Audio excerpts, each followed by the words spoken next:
Hello, everybody, and welcome back to the podcast. So good to see all of you. How are we doing today? Hoping that you guys are ready for an entertaining podcast, guys. Today, we're going to be talking to Mr. Egg. He's a fantastic content creator. You can find him on Twitch. He absolutely amazing, guys. Absolutely freaking amazing. We had a really great time just talking about life in general, talking about how he got started. A lot of really, really good content here, guys. I highly recommend you guys check him out too after the podcast. And also, just to let everyone know, he's doing an Extra Life charity stream June 29th at 10 a.m. They have dono goals. He's going to dye his hair, wax his chest. It's going to be amazing, guys. Absolutely amazing. So make sure you check him out. Listen, if you love me, and then you'll love him, okay? And if you love him, check out his Extra Life charity stream. Guys, June 29th, 10 a.m. Everyone, give your love and awesomeness to Mr. Egg. We are now recording. Hello, Egg. How are you doing, buddy? Hey, man. I'm good. How are you? I'm doing really good. This is like last second right here. Getting this together. My whole life is that way. Right? It's everything. It's all about last seconds, and I'm really excited to have you on the podcast today. But how are you doing tonight, man? I'm doing great, dude. I tell you what, life is a freaking tornado, and I'm just holding out for dear life. Oh yeah, what's going on? What's going on? It's causing this tornado. The tornado. Oh my gosh. Things are getting deep already. I know. Listen, we got to start off good here, okay? Wait. It just goes. I'm a parent, dude. I'm a parent. Right. And it's summer. Which means those little rascals are home all the time. And that kind of like, you had to like kind of try and figure out how to work that in with streaming and content creation, right? Well, I tell you, it works. So they're a little bit older. They're about to be 11 and 8. Right. So like, they're of the age where I can park them in front of the TV and just be like, exist here for 10 hours. But like, that's not really good parenting, you know? Well, it's like what you can get away with right now, right? Like, right. So, I actually just changed up my stream schedule that allows me to spend a little time with them during the days too, and that's been nice. Right. But yeah. So so you stream for a few hours in the morning, and then you take a break, and then a few hours in the afternoon, correct? That's exactly right. I divvied it up, and it was kind of one of those deals where like I was streaming. You know, you just kind of have your go time, and then it's like, well, I'll go till I die. Right. And sometimes that's 14 hours, sometimes it's 4, and you just don't know. And so I was like, I'm going to take a long break. I'm going to take an hour and a half lunch, and I'm going to do 3 hours before, and then as far as I get after, 3 at least. Right. And then do it that way. And then, that allows me to make lunch for the kids and hang out with them. So it's kind of been win-win. Right. So I'm going to start off with this. What got you into content creation? Like streaming on Twitch, or what was your first sort of experience with content creation? That's a good question. So my first streams, I think I'm getting the chronology of this right. We did a TF2 tournament. Me and some buddies were big into competitive TF2. We played Highlander. And we were like, well, hold on. We were like beer league. You know what I mean? Like we were low end UGC, like, but we were tryhards and we had fun with it. And we put together there's this mode, and I'm blanking on what it's called, but it's basically 2v2 TF2. Right. And it's Ulti-Duo. That's what it's called. So we put together an Ulti-Duo tournament, and then streamed it, and casted it. And this was probably, it's got to be, it was before I met my wife, so it's got to be almost 5 years ago now. Wow. Yeah. Okay. So that was like 2014, basically. And gosh, wow. And you didn't start streaming after that, right? Like you didn't consistently get into it. So after that, it was sort of like, I will throw up a stream and see what that is like, like, so 2014, 2015, 2016 were even like that. Then I kind of got into streaming some Quake Champions about 2 years ago, maybe 2.5, whenever that first came out. Mm-hmm. I was doing that semi-regularly, 3 or 4 times a week, but that only lasted 2 months, 6 weeks. And so I really started streaming in earnest. It would have been March of last year. Yeah, because I remember you were celebrating a 1 year anniversary stream. Yeah, Back in March. all that before stuff is sort of like, yeah, right. And Right. so really started in earnest March of last year. So we just did, and then we tied it in with my birthday. So we had an anniversary and birthday stream. Nice. So what got you into wanting to do it in earnest? Oh, good question. Okay, so it was kind of one of those things where it's hard to explain. So I have a lot of professional history in public speaking. Right. And I was a theater nerd. My dream job when I was 15 was to be on SNL. So I love to make people laugh. I love to be on stage. Which is weird because I'm really kind of shy in my personal life. But when the spotlight's on, I can be a little bit of a whore for it. I admit that. Yeah, same here. Same here. Right. I think a lot of streamers are that way. Yeah, well, it's like as a streamer, you had to be like incredibly vain, right? Like there's that part of it. Yeah, for sure. Like, what is wrong inside my soul that needs this, right? But it's like I need validation from a bunch of strangers on the internet. It really is. It really is.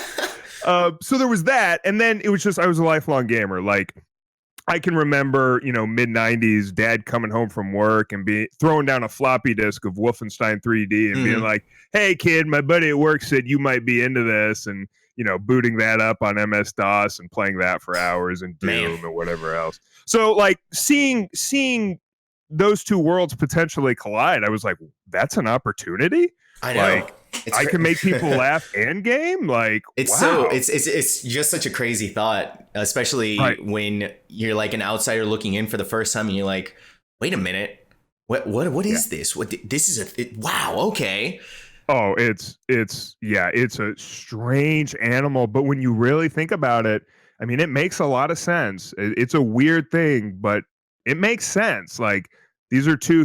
You're just combining the entertainment industry with gaming. You know? And well, people were doing that with Let's Plays on YouTube already. Right. So this was just streaming is just taking it a step further, and getting rid of the whole, I'm going to pre-record this and just be like, we're doing it live. And that, and I guess that ties in really well with what you were, with your dream as a 15-year-old of wanting to be on SNL. Cause it's like, this is perfect for you. You get to be live, funny, and play video games. It's like the perfect. That's the goal. Yeah. Right. You don't always accomplish those things. The being funny part is definitely a little bit tough for me, but I always find when I'm in your stream, I have a really great time and I'm always laughing just because I think you're absolutely hilarious. Oh, stop it. No, well, you know what? It's the truth, buddy. It's the truth. So you've been streaming now for a year, and what kind of games do you play? What kind of games do I play? So I'm kind of all over the map right now. I'm playing ESO. I've been working my way through the Dark Souls games. We're on Bloodborne right now. Right. I played Warframe. Almost, and that's how we met, is it not? Yes, it was, because I remember I raided you. I played it religiously for 9 months, 8-9 months. I mean, that was my, I stream about 5 days a week, and so I say every day, but that was my daily driver game, right? For 8-9 months. And I've done some BRs more casually. I'm fully aware that I'm an old dad and that dream is over, Yeah, you just don't have the 8 hours to pump into a game to get good at it, or the mind, or the reflexes. Yeah. So you played Warframe for 9 months. Yes. That is insane. Because a lot of people, myself, I just like, after a few months of a game, I'm just like, I'm done. I gotta move on to something else, man. So because you're healthy, you're well adjusted.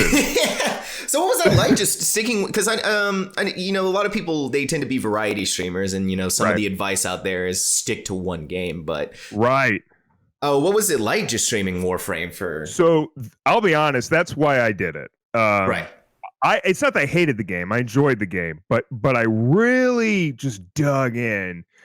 Because I really, at the time, and I think I disagree with this today, but I think I was just more bought into the idea that when you have sort of a home game, that's kind of like one more community to connect with. Right. Right. So if you're part of an organization or an org of some point, those are, networking opportunities, new faces to meet, different discords or whatever else that you're in, people you interact with on Twitter. And a game community is just one more community to be in. So if you have a home game, I at the time I was really bought into the idea of how helpful that was.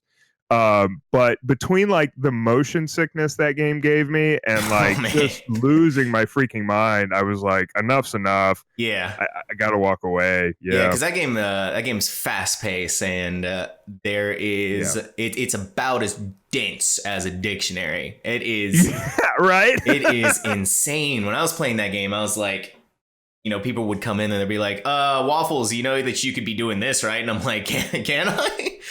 Oh God, yeah. It's just people constantly like, hey, why aren't you working on this? Why aren't you grinding this? Hey, this will be easy if you just do this. It's like, come on. Yeah, man. it's like this. Well, first of all, I didn't know it existed, Right. And I don't know. It always feels like the audience always like, especially when you have some of the more hardcore players that come in and kind of like a hoity-toity, so to speak. Right. But moving on from Warframe, what was that like? Yeah. When you're choosing a new game to play. That's tough. Like, I'm sure this will resonate with you. I'm sure that's like a brutal experience. And then like, if it goes okay when you switch a new game, like, the numbers or whatever don't take a huge dip, you're like, oh, I feel like I dodged a bullet. And then, 80% of the time, the numbers do take a big dip when you do that. And it just like, it's such a gut punch. Mm-hmm. So I built that community almost entirely around Warframe. And then I'm a big Dragon Quest fan. Right. That game comes out over the summer. And I'm like, well, I'm going to take a month and play Dragon Quest. And it was just like, not only did it destroy the community, but when I came back to Warframe, everyone was done with me. Yeah. And I was like, oh, God. So it was like starting from scratch. But I'd say the second time I left Warframe, kind of for good, more recently, like 3-4 months ago, it wasn't quite as painful numbers-wise. And what's been great is you then are sort of liberated because the people who are still there at that point are there to stay. Oh, yeah, absolutely. And for the most part. So at that point, you're kind of liberated. Well, I'm just going to play what I enjoy at this point. Yeah. And kind of figure it out. And I think the variety, it's been a breath of fresh air for me. And I know it has for the community. What about you? So you moved on from Warframe, right? Yeah. I was dabbling around in Warframe and I was just like, time to move on. I always make the grandiose claims that I'm like, I'm going to play this game, but then I just like move on after a while. So after about spending like a month on it. So do you find that you're happier during your streams now that you are sort of a little bit more flexible in the games that you play? Oh, 100%. Yeah. Between the break, the afternoon break, and the variety in games, I'm a totally different person than I was a month ago. You can ask my wife. I'm literally a totally, like, on stream and off stream, I'm a totally different person. Yeah. And I was rotting away. I think it's always a difficult balance that, people have to find when it comes to, especially when it comes to being a streamer, is that what do I do to grow? But also what do I do that doesn't make me lose my fucking mind? You know what I mean? Yeah. Yeah, I do. And what you do to grow, and this is, I don't know, like, you have to do shit that sucks in anything, right? Like, that's just part of life. But I do think there is a component of, like, you have to put on a show. Like, you have to be great. And whatever that is, whether it's super kind, super engaging, super positive, super funny. And, like, anything that gets in the way of that has to go. Yeah. You know? Yeah, I think when you look at the sphere of Twitch, and a lot of people are always like, if you don't enjoy streaming exactly what you're always doing, then you shouldn't be streaming. And I always disagree with that statement because I'm like, we're human beings. It's sometimes it's difficult to want to constantly keep doing the same thing or constantly. It's work sometimes. Yeah, it really is work, and there's nothing wrong with saying that. I love streaming to death. I love it, but sometimes I hate it. Because especially when you feel exhausted. Mentally exhausted. And you brought up earlier when you switched away from Warframe, how your numbers were just decimated. Right. What was it?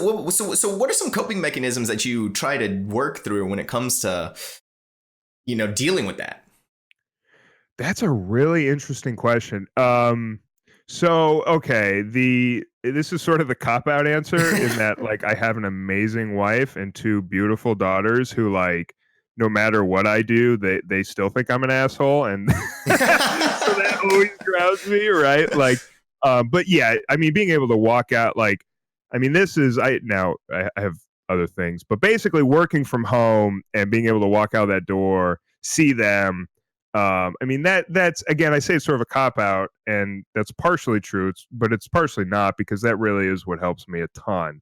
Um, yeah, and the other thing is, I have my wife who, if I have garbage numbers or if I put on just a bad show and I know it, she's there to say, look, you're amazing at what you do, and basically lie to me or whatever it is. But Whatever gets lifts you me through it, up. right? Whatever gets you through it. Right. From the angle of, and I'll be candid, I don't know. From the angle of just the streamer, what do you do to cope with those garbage numbers or whatever else?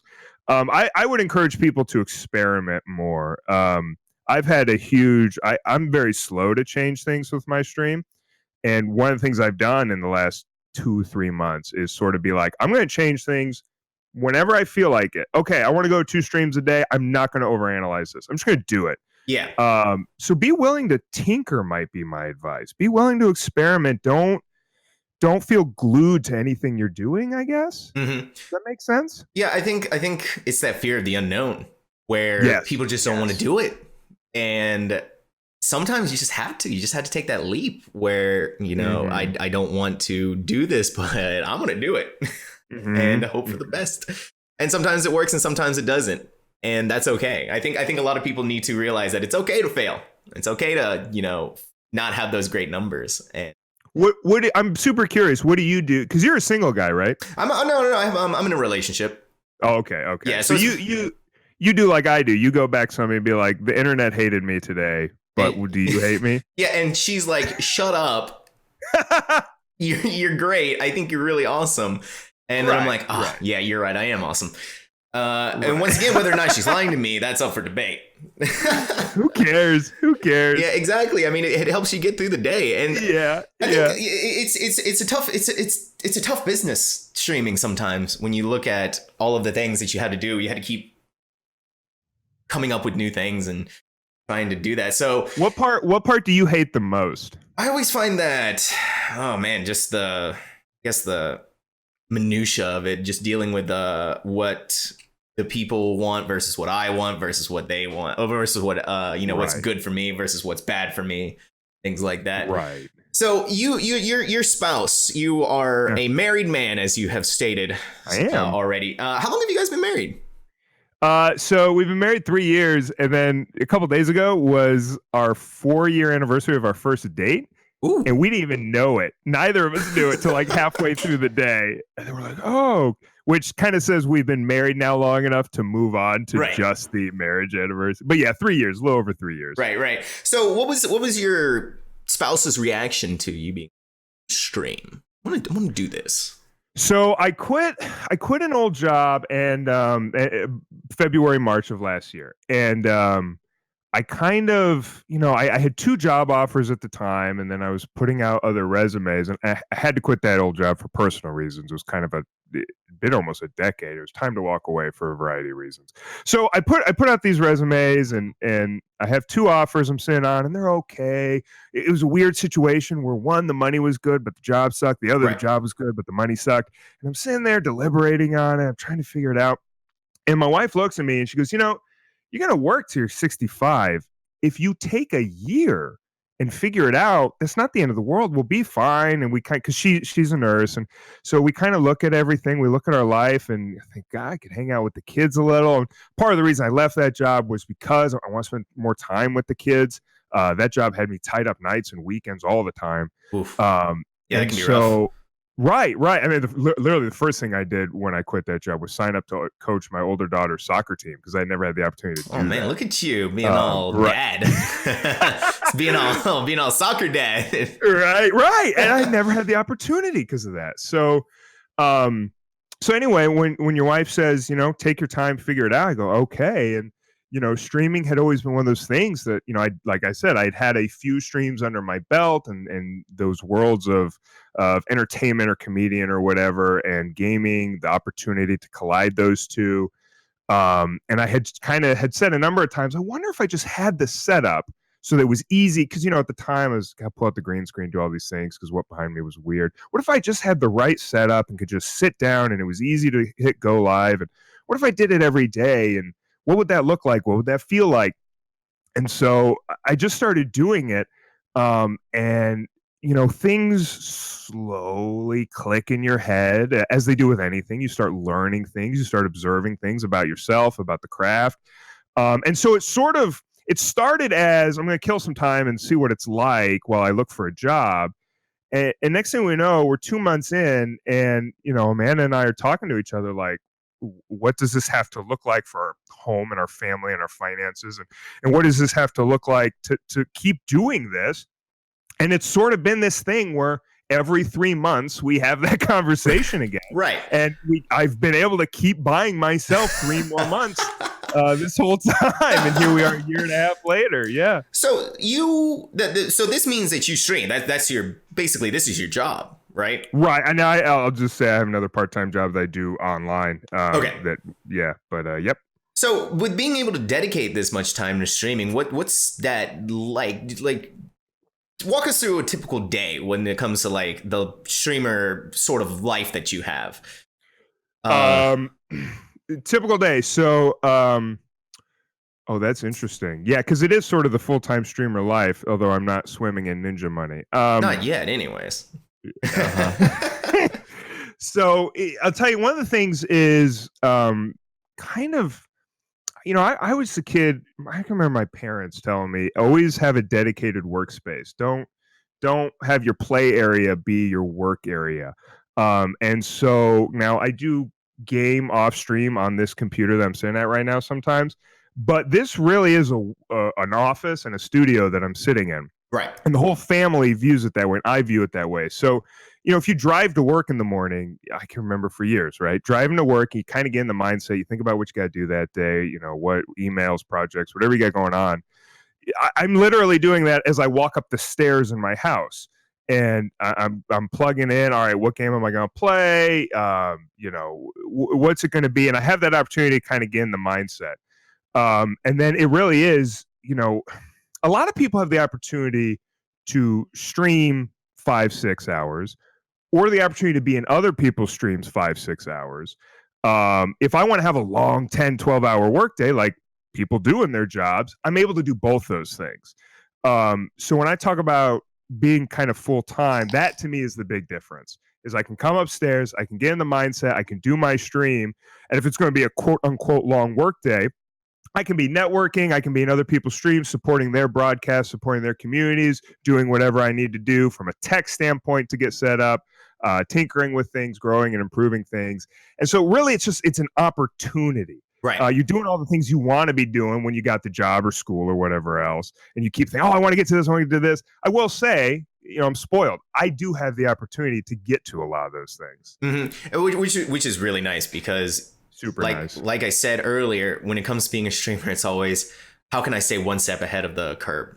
Basically, how can I keep figuring out how to stay relevant in this this booming industry, especially when there's so many awesome and talented creators out there. Mm-hmm. So you have another. I'm gonna try and word this carefully. It's the digital park, right? Yes. Yes, and you run that with Kuro. Correct, Kuro Tori, my partner. Yes. Yeah. I'm actually curious about that relationship between the two of you. How did you guys meet? Most people think we're either married or siblings, and neither of those things are true. No, so we met actually. Yeah, I mentioned earlier I'm a Dragon Quest fan, and I just was like, "Screw you, my burgeoning career. I'm going to play Dragon Quest and ruin my community." So I met her through Dragon Quest. Right. She's a diehard Dragon Quest fan too. And one of the things you've been there. You get on Twitter and you search hashtags and try to engage people or whatever. And she was just posting a picture of herself in a Dragon Quest t-shirt, hashtag Dragon Quest 11. And so I ping her, hey, cool t-shirt.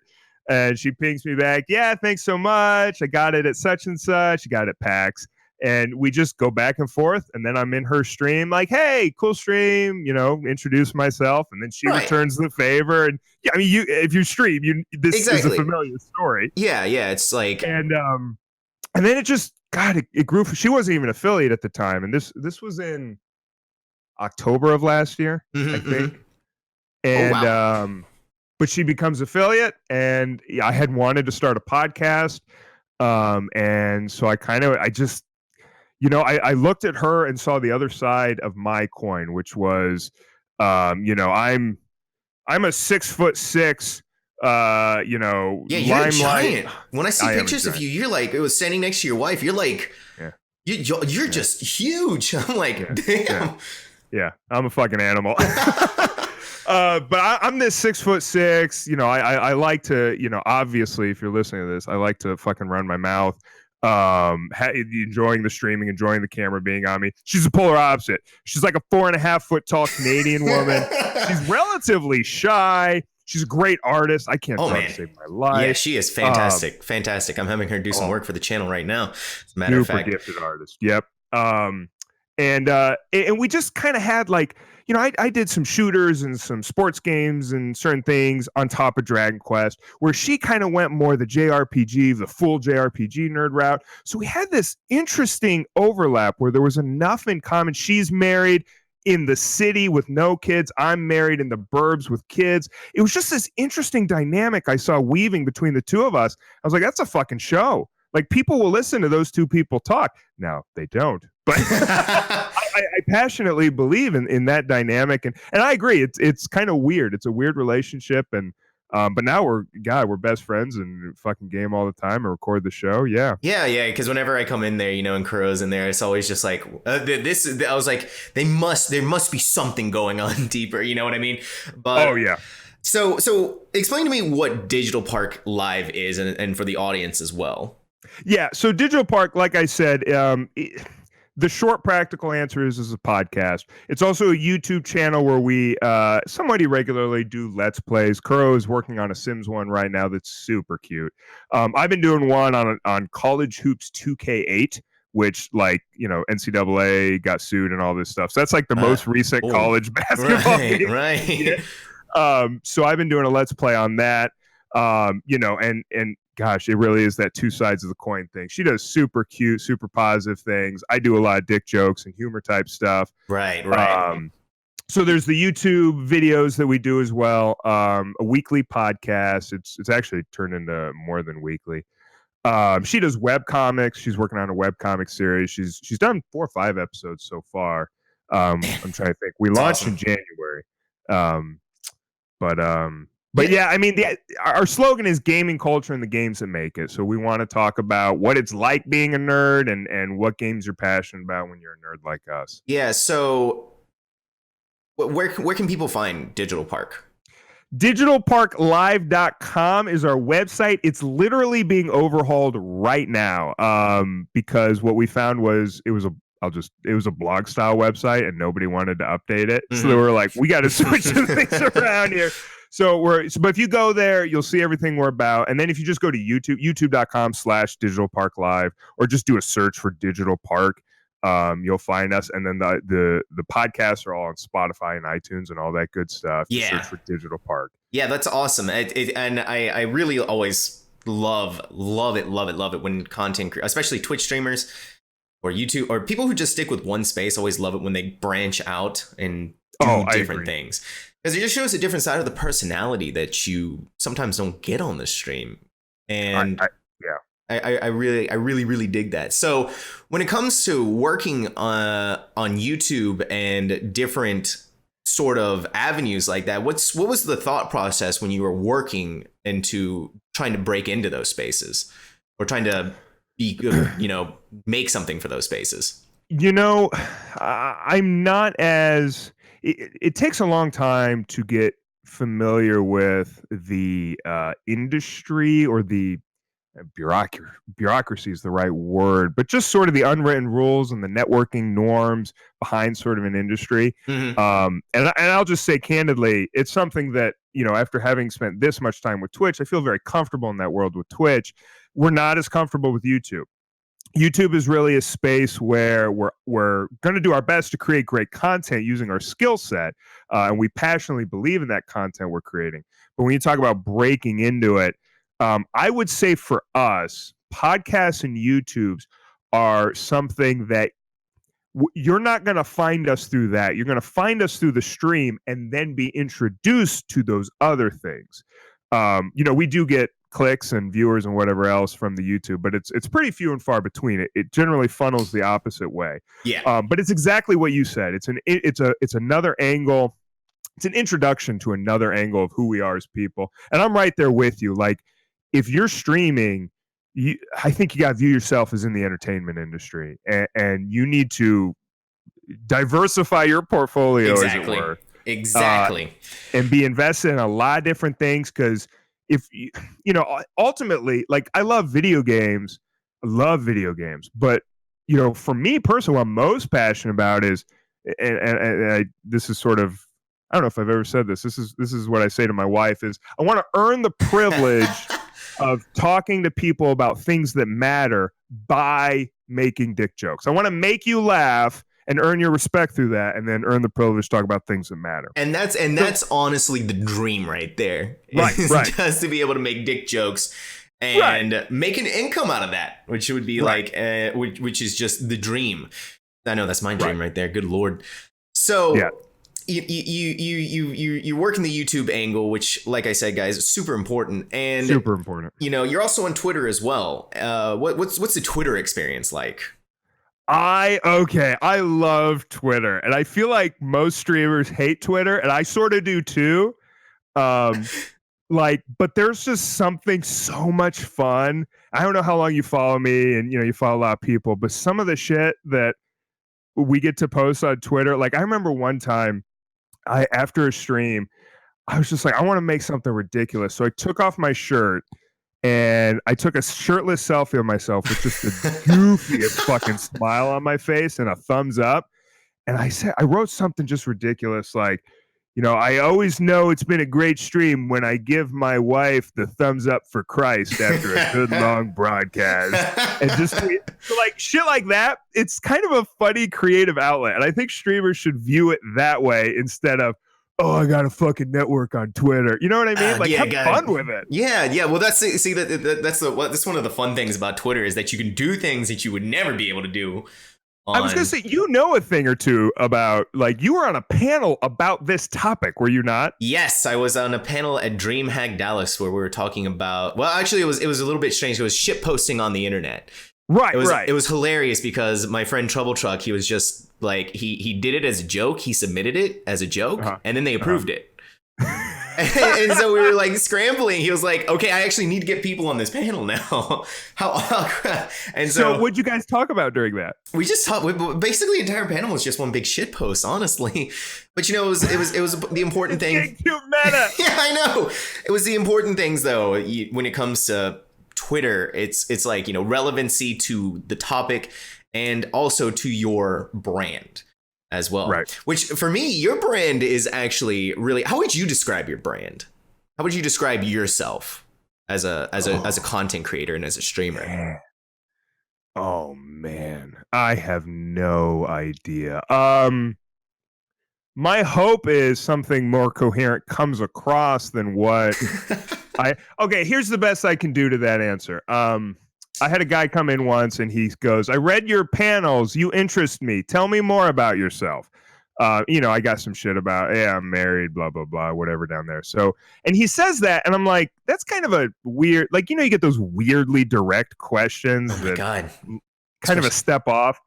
And so I just thought, okay, I'm going to play my greatest hits. I'm just going to tell the memes and the jokes that my community has heard a million times. I'm going to play Eggshell's greatest hits. So I go on this long rant about, I've never had sex with my wife. She does Bible study every night with this guy named Roger, and I'm not allowed in the bedroom when they do their Bible study. and he doesn't even bring a Bible with him because he's got the whole thing memorized. He's such a good pastor, that guy. He really knows his shit. And just go on this long, like, self-loathing diatribe of jokes that, I just obviously have fucking down at this point. Yeah. And to me, that was the brand. To me, that was, this is who I am. I'm irreverent. I tell goofy jokes, self-deprecating jokes. This is answering your question. And I offended the guy. And he was like, well, I just wanted to get to know you. And now you've made it fucking weird. Oh. And then I yelled at him, of course, because that's what you do. Yeah, well, right? That's a healthy thing to do as a streamer. So I yelled at the guy. I'm like, maybe I'm showing you my personality through a sense of humor, because that's how humans get to know each other, because we're not robots. It's always weird to me when you have those people who come in there and they're just, yo, bro, why are you acting like this? And I'm like, do you know what streaming is? Like, I'm a streamer. I want to entertain here. I don't want to just be. I just want to give you cookie cutter answer. And I always feel like it's important to have the cookie cutter answer sometimes. Right. But it's also good, when you're like, you're an hour 5 of a stream, and you're like. I've been dealing, a lot of dumb idiots have come in already. So I'm like, I'm going to give you who I am in right now, an undistilled format. And, it's always the special people who stick around after seeing undistilled. Yep. So I got a question for you. And I don't want you to actually answer, like, I don't know your political views or anything, and I don't want to know. But I am curious, because I'm experiencing this right now. What do you do when you get somebody comes in and they're they're kind of high energy and they're talking a lot, maybe a lot for a new person, but whatever, they're awesome and cool. But you somehow find out that politically they could not be further from you. Yeah, like to a huge degree, like to a soul-searching degree. It's always, what do you do in that moment? It's always why I try to separate the politics out of the stream. Right. When you come into the stream, leave it at the door. Please leave it at the door. It's right. And obviously, sometimes it still slips through. But at that point, I'm just like, please, that's my rules. That's how I want to deal with it. Obviously, there are other places that you can go to for politics. Yeah. But I agree. I think that's an underrated policy, because my degree originally is in political science. So when I got into streaming, I was like, well, let's talk about it. We'll be open and honest and empathetic and be adults about it. Yeah, that's the one thing. That's the one thing I learned really quickly about the internet is that people cannot be an adult most of the time. Not an option. No. Yeah, but and you know what? That's fine. I understand that it's the internet. This is how it works. But the stream, that's how I want to run it. So exactly. That's how I want it to be done. That's what's most important to you as a broadcaster is your content and your community. Yeah. And it's how I want to run things, and people may criticize me for that, and that's totally fine. I don't care. That's how I want to do it. That's when people come in, just leave it at the door, Right. And it saved me a lot of headache personally, and I think in the long run, basically, as long as you're not a jackass or a racist or or anything like that, then I'm perfectly fine. It's, you just leave it at the door. But the second you bring that up, obviously, it's just like, all right, get out, please. So here's another loosely related idea, which is, and I saw this making the rounds on Twitter, I think this morning, which is, what do you do? Your channel's is or isn't marked for adult, but you got to be 13 technically to sign up on Twitch, I think. What do you do when you get the 10-year-old? Do you ban them? What do you do? 100%. I'm like, get out of here. No, we can't. Like, I'm not taking any chances with that. Yeah. You just insta-ban? I was just like, when they're like, yeah, I'm 10. I'm like, and you're going. That's what I'm like. You're so mean, Waffle. I know. Listen, I don't want to deal with, first of all, I just don't want to deal with children. So, right. Like, I'm not ready. I'm not ready for that kind of responsibility. Second of all, some of the things I'm talking about, I'm sure you feel this on a fundamental level too. Is like, probably shouldn't be listening. A 10-year-old probably shouldn't be listening to this.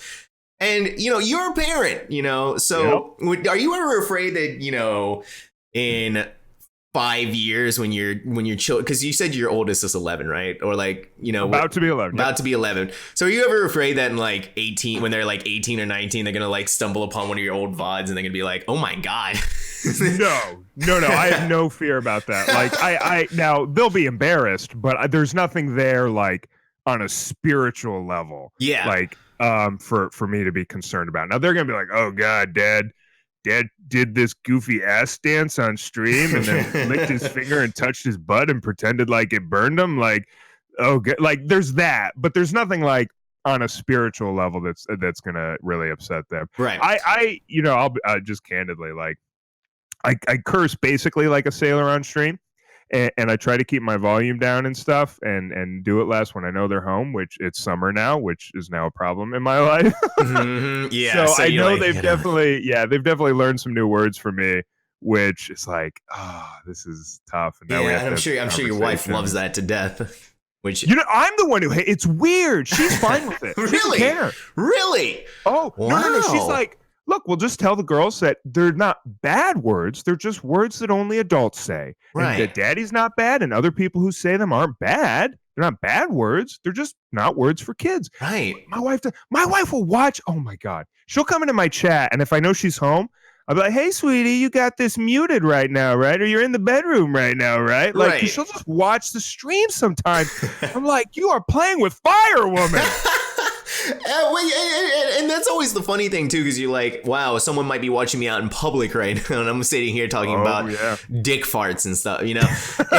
And it's hilarious looking on it and just seeing the ways that streaming is becoming proliferating like that. You know, people can watch you online at a Starbucks. You know, so when it gets out that you stream like to a stranger or just someone you're kind of having small talk with, do you find that they have any idea what you're talking about? Or some people will, usually if it's older people and they're always like, I don't know what you're talking right. So you're like, I don't get it. But you tell people like because I'm like 20, so it's like 25. So when I tell people like, oh yeah, I stream on the internet, they're like, oh yeah. So you like Ninja? And I'm like, no. Yeah, pretty much. We're buddies. So your children, how do they did they take an interest in your streaming? Yes, very much so. So they want to be on camera all the time. Of course. And they want to be a streamer when they grow up. Oh man, they're taking after dad. Does that horrify it's kind you? of a problem. Does that scare you? You're like looking at them and you're like, oh my God. Yeah, it's tough because first off, like with the be on camera all the time, I'm pretty protective. Yeah. They do 2 seconds once a month, and that's all they need on camera. Like I don't want any, trouble or weirdos or whatever else. So I'm pretty protective from that angle. And the other thing is, the older one, she's got friends who have YouTube videos. And she shows them to me and I watch them and like, like streamer jealousy where you're like, oh, that asshole streaming to 500 right now, blah, blah, blah. You know what I mean? Yeah. Like I watch her friends and I'm like, oh, that asshole's got 2,000 subscribers. Like I get the jealousy for my 11-year-old daughter's friends. I'm feeling the jealousy towards an 11-year-old girl. Oh, God. But I our current rule is like, you can create all the content you want. And then when you're 18, you can post all the content you want. And I will teach you how to create all the content you want. And you can use everything I have available to me to create it and practice that craft and show it to our friends and our family. And current rule is we're not going to put anything on the internet until we're 18. I may soften on that. I don't know. Yeah, well, because you look at I was reading an article the other day. This kid who was 12 years old was banned from Twitch because he was Fortnite. He's like an actual professional Fortnite player. He's not old enough. Yeah, he's not old enough to be on Twitch without adult supervision. So I'm like, oh my God, this little 12-year-old who's like, professional ninja level Fortnite player, just got banned off of Twitch, and I'm like, dang, this is crazy. And you're looking at the children, especially when they start getting older, because streaming may be different. This may be a different industry. Streaming may evolve into something else. Ding, ding, ding. Like, we know, I kind of call it secondhand gaming. So whether you're talking about entertainment streaming or competitive streamers or competitive esports gamers, just this whole watching someone else play a game, like it's here to stay, but we don't know what it will look like. Oh, yeah. Yeah. Well, for the longest time, people were like, Let's Plays aren't going to go away ever. And now you have Ninja, who's streaming Fortnite. And then you look at streaming where it was like even just last year, 2 years ago, Mm-hmm. And now the industry, this industry is just taking the entertainment industry by storm, the streaming Yeah. industry. I remember when I started streaming back in 2014, man, it was different. It was so different. Back then, you could just talk and play a video game and people would watch. Now it's a totally different landscape. Now you have to talk, you have to play the video game, you have to have good audio, good lighting, you have to be doing a dance, you have to be putting things in your mouth at all times. Yep. You know, so yeah, it's I mean that's the thing that like I feel myself in, and this may resonate with you, is, you know, a lot of the, you know, biggest of the big right now are there. They're talented and they work their butts off. I'm not taking that away from them. They did have the advantage of being an early adopter. And that's a real advantage. And so now the position I find myself in is I can't be as good as them. It is not enough to be as good. You have to be significantly better. Yeah. You know what I mean? If I'm going to draw you away from Tim the Tap Man, I can't be as good as him. It's not enough. I have to be significantly better than him to draw you away. And it's the basically the duality that you need. You need to be not only incredibly good at a video game, but you also need to be incredibly entertaining while being incredibly good at that video game. So that's why, you know, people flock to Ninja and people flock to Tim the Tap Man. It's because they play a game really well and people enjoy watching it because they're good entertainers. That's what they are. They're good at, like, you'll never catch me watching Ninja. Holy shit, is he talented at this craft, though? Oh yeah. Holy shit, is he talented at this craft? And nothing but mad respect for them because they know they know what they're doing. They know how to work these angles. You know, they know what the audience likes and they know what people like and they know what people want to watch in the moment. And so, you know, so you've been streaming for over a year now, right? Right. And so do you have any plans for what you want to be doing, you know, a year from now, 2 years from now, as a streamer or as a content creator? You know, we have I say I have an amazing mod team and leadership team. We have sort of kind of internal goals that are you know, numbers based or metrics or whatever else, kind of those plaques, for lack of a better term. Where you can just look at something. So the little awards we'd love to get along the way, quote unquote. As far as, you know, goals with content creation, I think we hit the nail on the head earlier, which is that like the dream is to keep buying 3 more months with dick jokes. And you know, I whether it's through podcasts, whether it's through YouTube, whether it's through Twitch, you know, that's my passion. Is I'll tell you what, man, you get such an amazing opportunity to interact with people in a meaningful way. So, and this has been a huge wake up call for me lately. You know, I mentioned earlier that, you know, I was always very slow to change. I was always afraid of that change, like you said. And lately it's just been mix things up and engage the community more and be more spontaneous. So one of the things we've been doing is community nights. And through that, I'm interacting with so many new people through Discord or whatever else. And you're getting the opportunity to be a part of people's life. And that's one of the underrated things and not talked about things about being a streamer, which is, you know, whether we're talking about people having suicidal thoughts, whether we're talking about people going through a divorce, whether we're talking about people, I've had people, hey, Egg, how much do you spend on an engagement ring? I'm in love with this girl. I graduated college. I graduated high school. You know, the myriad of stages of life and events of life that you're now, it's almost like being a bartender. You're just sort of the de facto person that we go to with these things in the year 2019. Yeah. So that's my goal, is to continue to have the opportunity to interact with people in a meaningful way. On top of making a buck with the dick joke. Yeah.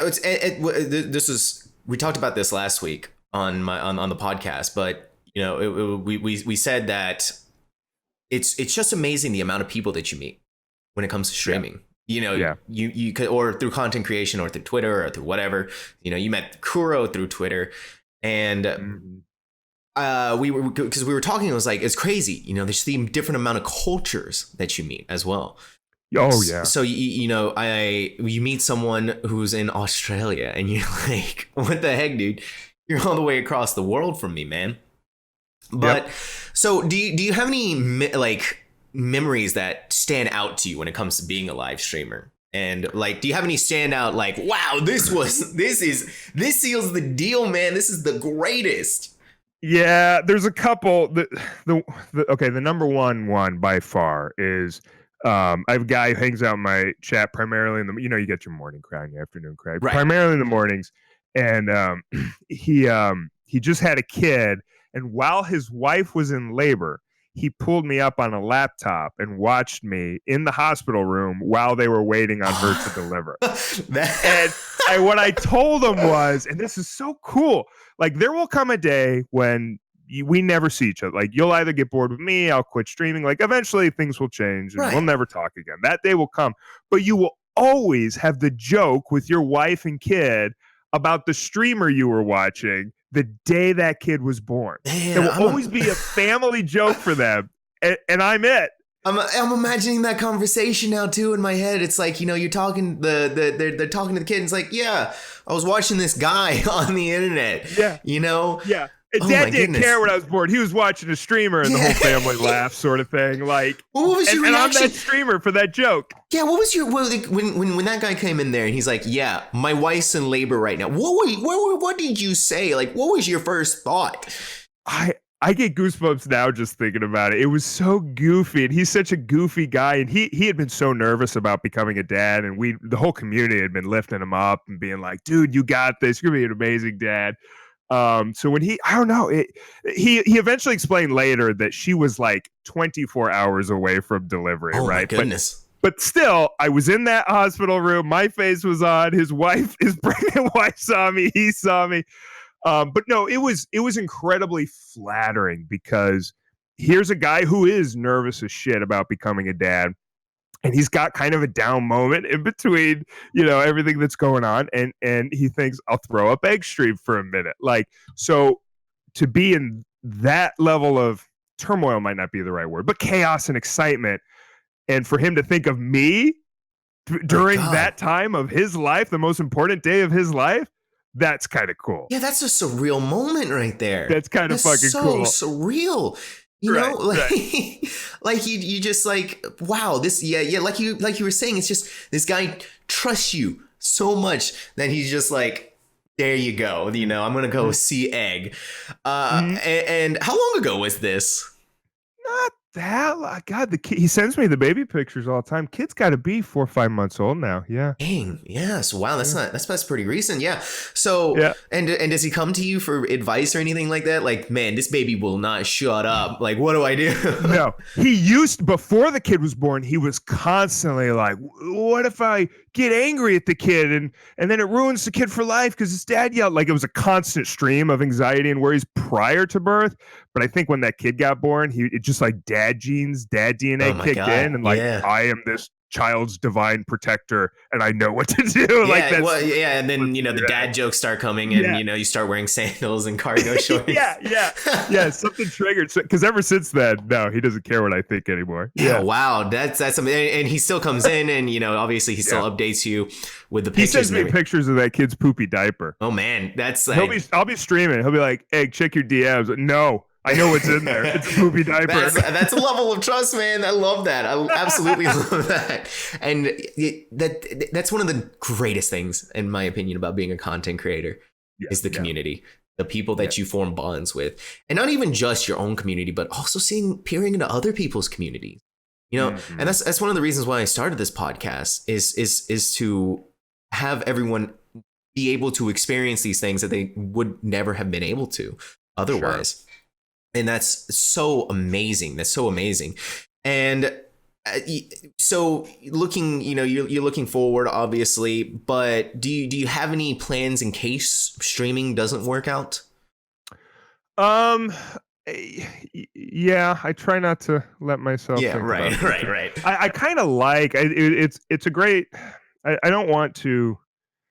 So, okay, you see all the time the people who are like, have your backup plan and don't quit your job before you're significantly in a good place with income. And they're all right. Don't get me wrong, they're all right. But I will say, I think there is a certain sense of truth that you do your best work when your back is up against the wall. Right. And so you're going to create your best art, the diamonds of your art, and your craft and your stream and your entertainment will come from the pressure of having no choice but to succeed. And I find that to be, incredibly helpful. It's sort of like it kind of got to this mindset of, having bad streams is no longer an option, Right. right? Like I got 2 kids and I got a wife, and don't remind yourself that, oh yeah, I could pick up a teaching job and I could pick up this sales job, no problem. Like I try not to let myself remember that. I try to corner myself and say, this is it. You have to make this work, or no one will eat. Oh, And yeah. I guess I need to be laying down. Maybe you can be my therapist, but don't worry, I'm here for you, man. Thanks. We'll pull it up. Dark, you just contact me on Discord and we'll pull it up, man. I think we may need to, but I tell you, since adopting that, I feel like my streams have only gotten better. My content has only gotten better. And I've gotten so much more intentional about what I'm doing, both on stream and off stream, to improve the quality of the stream. This is it. And I'll tell you the other thing that goes through my mind a lot is, and if you're listening to this, again, don't quit the job before you're ready. Yeah. But one day you will be 70, and you'll wonder what you did with those years of your life when you were good looking and charming and funny, and you had the opportunity. Basically, the perfect recipe for being a streamer. Although nowadays, though, if you're 70 and stream, that's also really good. Like that's still really good. That's a good point. Yeah. You're like, I'm old, but I'm ready to kick some ass now. Right. That's a good point. Yeah. I'm trying to be inspiring, but you're right. Life's not over when you're 70. You just keep fucking going. Yeah. So yeah. Well, that's like the crazy thing when it comes to streaming. Anyone can do it. Anyone. Yeah. Mm-hmm. Disabled. Old, elderly, young. Anyone can practice it and get good at it. Yeah. Anyone can turn on the camera. I think just to kind of spin off of it, there's sort of a misnomer like, oh, I could do that. There's the, oh, I could do that crowd. And then they turn on the camera and no one watches and they get jaded and frustrated. And they're like, I don't get it. Like, Co Carnage just plays RPGs. Like, well, it's not that simple, And that's what I was saying earlier. Back in 2014, when I first started streaming, it was a totally different landscape. Right. Totally different. It's not enough to just sit down and play a video game and talk to people anymore. Right. So you were saying what you're doing off, like, so what do you do off stream? Like, because I always say to people, it's being off, the things you do off stream is almost as important as the things that you do on stream.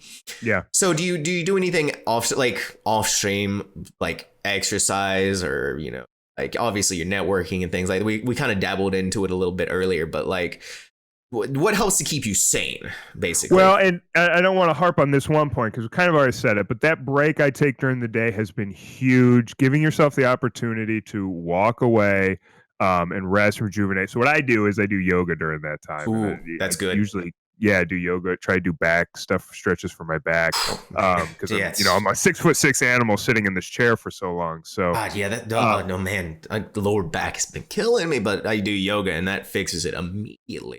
Yeah. Love so it. Yoga's great, both mentally and physically.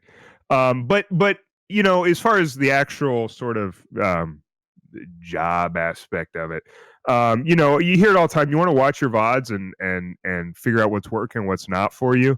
Again, so when I recruited my mods, I didn't recruit anyone based off of their knowledge of Twitch. I recruited them if I thought they were smart. I mean, that was basically it. Like, is this somebody who can look at a problem and solve it? That was my criteria for being a mod. Ooh, that's actually a good one. That's a good one. Right. Mine was just like, oh, you've been watching me? Cool. Well, I mean, there are those mods too, but for me, it is the mods that are my inner circle. I imagine most streamers kind of have an inner circle leadership team or whatever. Yeah. For me, it is the mods. For you and maybe whomever else. But those people, I wanted to recruit people who can. I thought they look at problems and solve them, and they're generally optimists too. Yeah, and so I'm curious though, how often do you lean into your mods for support? Daily. It's. So we have the staff chat in the Discord, and that is an ongoing discussion. It used to kind of go in phases where, okay, it's busy for a while, quiet for a while, but the last few months, it's really picked up, and it's basically been daily. I share all my numbers with them. I've never been a sub count guy. I've never been a follower count, follower goal, whatever guy. And so the average viewer has no idea where I'm at with that stuff. Mm-hmm. But the mods are all getting constant updates. I'm constantly asking them, what game was the most engaging this week? What did you see? Here are the numbers. What did you see in terms of feel and environment and culture that was working, that wasn't? When did I look my best? When did I suck? What jokes hit? What jokes suck? That's a daily, that's a leadership team, and any success and any growth I have hugely attributed to those guys. I mean, Wow. they're fucking huge. Yeah, no, that's a really smart thing to lean into. I think a good moderator team, in my opinion, is bar none one of the most important things to have for a stream, and it's just another column of support that you can have.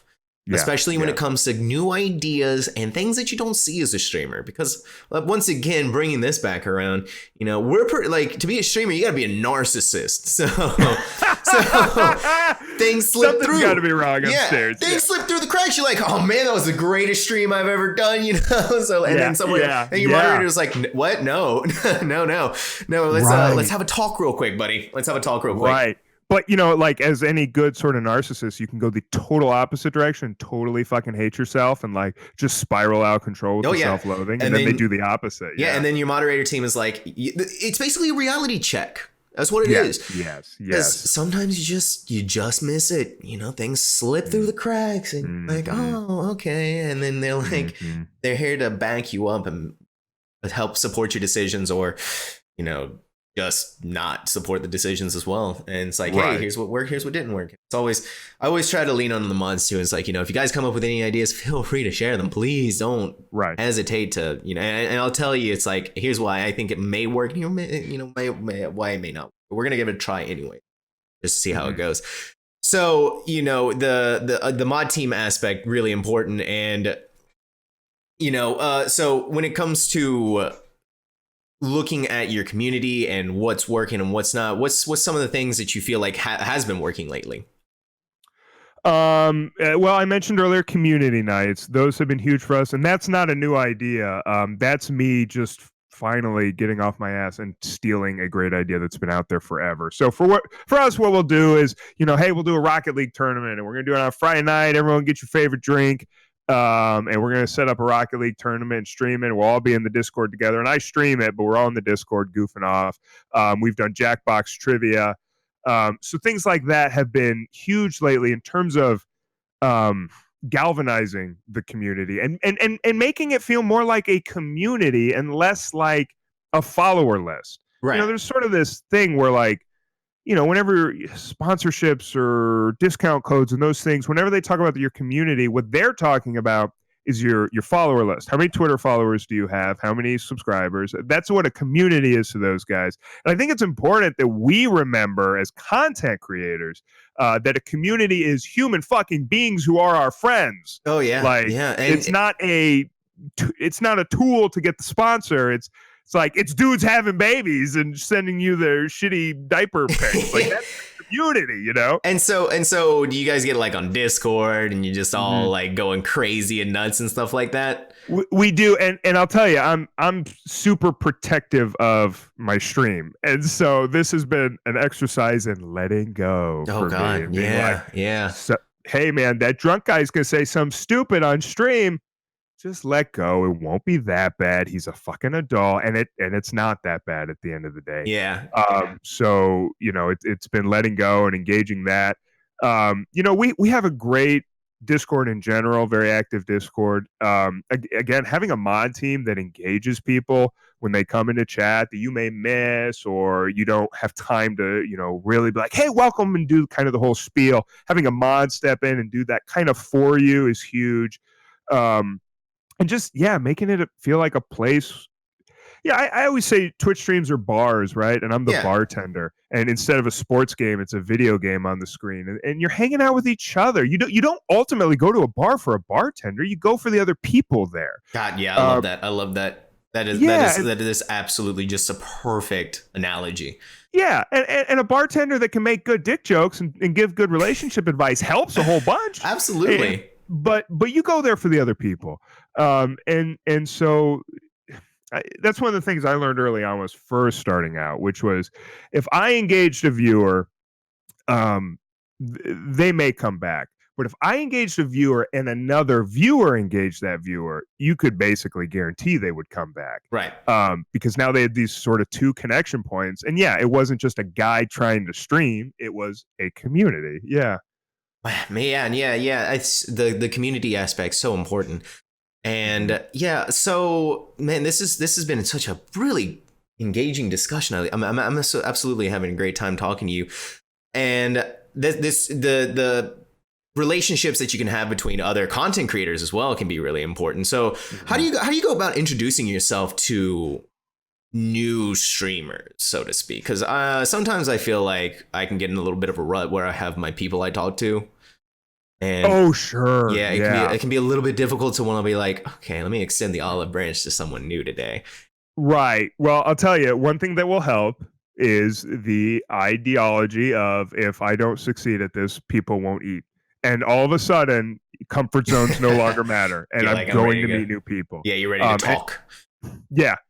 And I see a lot of, content creators all, streams are 30, 40, 50% other streamers in the audience anyway, right? So there's streamers are always hanging out together. Yeah, well, there's that new saying where, all of you viewers are a streamer now. Right. And that just goes back to the fact that anyone can be a streamer, which is not a bad thing. Not a bad thing.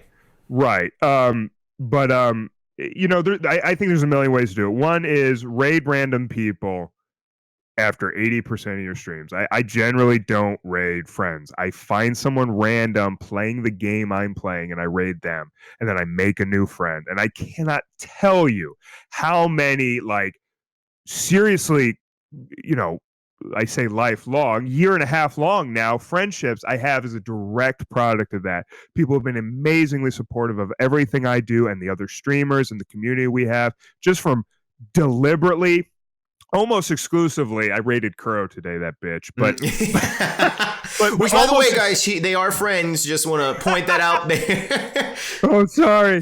But almost exclusively rating other people. Whatever game you're playing, the hashtag for that Twitter. So what I will do if I'm playing a game, let's say I'm playing ESO right now, get on the Twitter hashtag for ESO. And I just scroll through for an hour while I'm watching TV with my wife. And anyone who gives you anything you could comment on it. So some purple-haired chick is wearing a Dragon Quest XI shirt, say hi. That might be your new podcast partner. Right. And if you do that to 500 people, 10 of them will respond. And maybe one of those 10 will hop in your stream. But who knows how important that person's going to end up being and who you'll meet through that person. So Twitter's huge. And I'm a big believer in the org structure. I think I said this earlier, being a part of an organization of some sort, right? Big, small. I think that, well, unless you're getting a salary, the size and all that is a little overrated. Just be a part of something that's relatively positive community, and it's an excuse to pop in and be like, "Hi, I exist and you exist. Maybe we get along good. Yeah, maybe we can exist together." Right, Boom. right. And using that tag, whatever that tag is, or that community organization label is the excuse to do it. I think that's huge. And be intentional about it. When I first started, I had kind of a calendar agenda. This is what a day looks like. And, 3 days a week, I would have an hour each day set aside to meeting new people through those strategies. Right. And just engage new faces constantly. Yeah. Yeah. It's the aspect of meeting new people. I went to, we were talking about that panel I was on earlier, but yeah, I was able to meet face to face new people, which was it was such a fantastic experience. I loved being able to meet content creators face to face. And so have you ever gone to a convention, by the way? No. Dude, I live in Dallas. You were down the street from me. Oh my goodness. The weekend of DreamHack, my stupid wife says, let's go to the beach without the kids and have some alone time. Fuck, man. And you're like, now I'm missing injured waffles. Thank you. I'm missing the other nerds. They're in town. That is, I didn't even know you lived in Dallas. Oh my God. Yeah, we're in the DFW area. Yeah, we're like neighbors basically, because I'm in the middle of Louisiana. No, I'm in like North Louisiana, close to Shreveport. So that's like we insane. may be going to Florida and driving through your territory. Ooh, hello. We should meet up for like lunch then. Would be like I've met mods that way, doing the drive through. Some of my mods, they were driving through Texas. Well, let's do lunch, and yeah. Well, I'm with you about like it. I can't speak to it. I would love if you spoke to it. It's like just from a cabin fever standpoint alone. Yeah. But also the opportunity to network and engage and just have that positive experience. Here's the most surprising thing coming out of that. I felt rejuvenated. I felt like, being amongst all of these creative personalities, seeing how they work, I was just re-energizing. So if there's any convention that you could go to, which convention would it be? It's funny. A year ago, I was at TennoCon, right? But I think it is TwitchCon. I'm not particularly studied in these things, and so I don't know if that would be a better use of time than PAX or not. But just because of, it's not my employer, that's not the right term, but because of the ties there, I think it would be TwitchCon. Have you done a TwitchCon? No, I wanted to go this year, but the funds aren't lining up. And that's the thing, dude. Yeah. Like, it's like I could have the money to go if I went back to full-time office work, I know, yeah. It's just like I want to pursue the dream, but the dream also only pays pennies, Right. Man, the tickets this month for TwitchCon are just like, what are they charging? It's like I think $150 for a 3-day pass. It's just, and then on top of that, you had to pay extra to go to the party. And we live in Texas and Louisiana, so we have to pay for airfare or oh my God, yeah. Then airfare and then hotel room, and it's just like, I'm good. Especially since I live in like buttfuck middle of nowhere, Louisiana. It's just like. Tell me what you really think of Louisiana. Well, listen, I've lived here my entire life, but okay. I'm actually gonna head to Dallas or somewhere. Listen, when I was in Dallas, I loved it. It was such a beautiful city, and so much great food. So much great food. No, you're wrong. I'm wrong. No, oh man, Dallas is fine for what I'm doing, which is raising a family. The thing about Dallas is it's the one city in the U.S. that you have to have a car. Right. You think of a normal city life, you walk downstairs from your apartment, you walk to a restaurant or a grocery store or whatever else. Dallas, that's not viable. So in this weird way, it's like this non-city city. Right. To me, you got to go. Well, no, you should come to Dallas and be my neighbor and hang out. But in terms of like being young and cool and wanting to move to the city, go to Austin. Oh yeah, I've been to Austin before. That was also another. It was incredible time. We got married city down there. We love it. Dang, yeah. Because I also used to live in Houston too. It was like up in like all up and down Texas now. And I think I definitely had to say Austin was was probably my favorite city. Just it was such a like the energy coming out of Austin, and a lot of creators are down there in Austin too. Oh, a ton of them. Like a lot of huge, because I know Rooster Teeth is in Austin. They're based in Austin. They have RTX that's about to happen right in a month or so, which is another convention. Blanking on his real name's Chance. I can't fucking think of his. Plays World of Warcraft. Skinny guy. Asmongold, I think.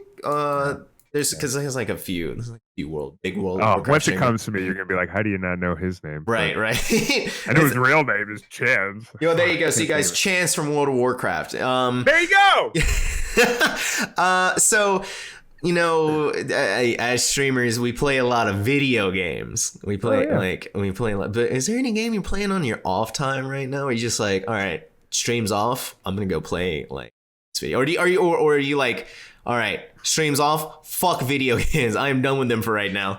I'm a little more in the fuck video games camp. I do off stream is sort of like JRPG time for me. So playing through like Final Fantasy 9 just recently off stream. Yeah. Been playing through Grandia 2 off stream. Wow. So yeah, ancient JRPGs, but that's they once or twice a week. I mean, I kind of get away and try to do something with my hands and my body and whatever else. Yeah, I understand a thing or two about doing things with hand and body.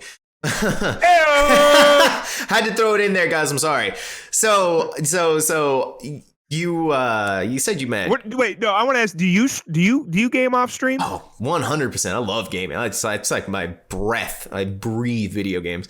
But I also do you play the same things or do you play different things? I play different things off stream. I try to keep stream game. It's like, all right, so here's the game I'm going to be streaming, and then here's the game I'm going to be playing off stream. So what are you playing off stream right now? Metro Exodus, because the Game Pass for Xbox PC is there now. So I was like, okay, well, I already have Game Pass, so I'm just going to play Metro now. Since that's on there, and it looks like a fun game. Yeah, well, it's pretty fun. It's actually a really fun, like, if you like those atmospheric kind of like first-person shooter games, it's a lot of fun. Like if you like Fallout or any of those kind of things, pretty fun. Like Fallout. Pretty fun, I have to say. Actually, I was gonna ask, since you play a lot of JRPG, what's your favorite JRPG? Ooh. I just hit you with a truck. I'm sorry. So it's really cool to hate Final Fantasy VII. Like if you're a JRPG Final Fantasy guy, 6 is better, bro. 9 is way better. Like you can't like 7 if you're like a hardcore. Right. But I tell you, when I watched the trailer for the remake of 7, were you like crying? Were there tears? Oh my God. I was in the bedroom folding laundry and I just had it up on the TV and my wife and kids were making dinner. And I go, Amanda's my wife's name. I go, Amanda, get in here. She comes in. What is it? I said, look, it's Final Fantasy VII. They're doing it right. Look at the environment. Look at the combat. Look at the graphics. This is gonna work. They're gonna succeed at this. And she goes, cool anime boobs, and walks out of the room. So you were like basically pouring your soul out to your wife. You were like, this right here is my soul, and she's like, yeah, okay. that was me at 11. Like I watched that trailer and I was 11 years old again. I seeing Cloud and Barrett. They I don't know if you're familiar with the game. Early on, like the first sort of tutorial mini boss, they showed that in the E3 trailer, and it looked in the trailer the same way it looked in my mind when I was 11 years old. Yeah. And it captured it, and I was 11 years old again. And Final Fantasy VII was the greatest game that ever got made. I don't care what anybody says. Isn't that the great thing about technology today? So were you like nervous before this E3? You were like, oh man, they're gonna fuck it up. So I was sort of playing the like, I'm in my 30s, I got kids, it'll suck or it won't, I don't care. But like it was all masking like this neurotic, like, oh God, I hope it's good. I hope they don't fuck it up. Final Fantasy 15 was so bad. I hope they don't fuck this one up. And then seeing that trailer, I'm a believer. Like I'm on board. I can't wait. Yeah, man, you're gonna be disappointed because like the only Final Fantasy game I've played was 15. I'm not. No, it takes all kinds. People aren't into it. Like I'm not. I mean, if do you have any interest in them? Oh yeah, I'm like looking at like watching Final Fantasy VII was like, because they just came out with they had the remaster. Well, not the remaster, but they have it on PC. They have it on Steam and stuff. So I was like, right. And then now they have Final Fantasy 9, 10, 10-2. Are you a graphics snob? Not really. Nah, I think I can. Maybe I don't know, because like I can handle like maybe PS2 graphics, but like when you go back to like PS1, that might be a little bit tough. Like, what about Pixel? SNES? Yeah, well, yeah, because I can handle like I love Chrono Trigger. I love Chrono Trigger. Final Fantasy 6. Yeah, I've been hearing nothing but great. I actually even have a SNES Classic. I have a SNES Classic that has a 6 on it. So I'm like, there you go. So I'm like, I need to play it, and it also has a Secret of Mana and everything. Yeah, and it has Secret of Mana on it too, and I'm like, that's apparently another classic. I got the strategy guide for that soon, right next to me. God, look at that! Is that thing like yellow pages, and it's just like it looks like it's about to fall apart. I'm afraid to touch it at this point. Right? Because it's like it's just gonna turn to dust. It's my family heirloom. Yeah.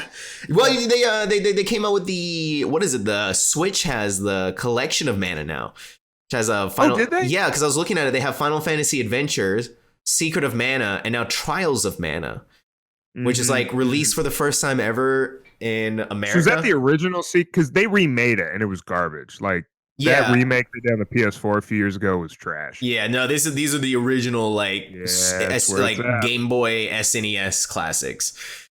So I was Where it's like, at. I need to try it now. So I was like, $40, and I was like, it might be worth it to walk down memory, see like how cool these games were, or maybe You wait for it have to a go on sale. Switch too? Yeah, I have a Switch. Love it to death. Do you do the whole lay in bed and play? Oh, 100%. I was laying in bed last night. As a matter of fact, I was playing Hollow Knight on my Switch. Oh, I want to play it so bad. Oh my god! Listen. I hate those kind of games. Those like kind of platformer games. This game is like crazy, dude. It's crazy. It's Just a whole how good other it is. animal than a typical platformer. Oh yeah, such a crazy experience. And I was like, man, this is a lot of fun. But I think we've got a little bit off topic, and I think this might be a good place to go ahead and end the podcast. The dream has to end? The dream has to end, mostly because I had to pee and I'm starving. All right, fair enough. I gotta do those things too, actually. Yeah. So, but where can people catch you? I'm on the internet. Eggshell_TV on Twitter and Instagram, and then on Twitch, it's just Eggshell. Like we said earlier on YouTube, Digital Park, or type in youtube.com/Digital Park Live. That's where me and my old buddy Kuro are at. Yeah, well, I need to get Kuro on the podcast for sure. Gonna try to. Yeah, and what's your schedule like for Twitch? Wednesday through Sunday. Take Mondays and Tuesdays off, and then we do 9 to noon Central, and then 1:30 to 4:30 at least Central. So I'll go an hour late in the afternoon if I'm feeling good or whatever. So 3 hours, 9 to noon, and then 1:30 to 4:30. Awesome. Well, guys, make sure to check out Egg. He's a fantastic guy, and I had a really, really fun time talking to you today, man. I'm ready for the next episode. I'm ready for the sequel. Me too, dude. 100%. You're gonna be brought back on this pod. This was I'm struggling to end it right now. I don't want to out you, but we have a soft commitment that you're going to come on our show, and that will be when we run it back, right? Well, it's no longer a soft commitment. It's hard. Rock hard. Raging hard commitment. Hard raging commitment. Veiny, raging, rock hard commitment. All right, guys. This is Egg. Thank you so much. And thanks, man. I appreciate it. Absolutely. Goodbye, guys. And that was an awesome podcast. Wow. Really great stuff. Thank you, Egg, once again for coming onto the podcast. I had a really great time with him. Guys, and just a quick reminder, don't forget his Extra Life charity stream, June 29th, 10 a.m. Central Daylight Time, GMT -6. Catch him on that, guys. Catch him on that. It's going to be really good. It's going to be for a great freaking cause. Guys, if you enjoyed this podcast, definitely make sure to hit that subscribe button. If you're on YouTube, make sure to follow on Spotify, and make sure to let your friends know about it. Everyone, thank you so much for listening, and I'll see all of you on the next podcast. Goodbye.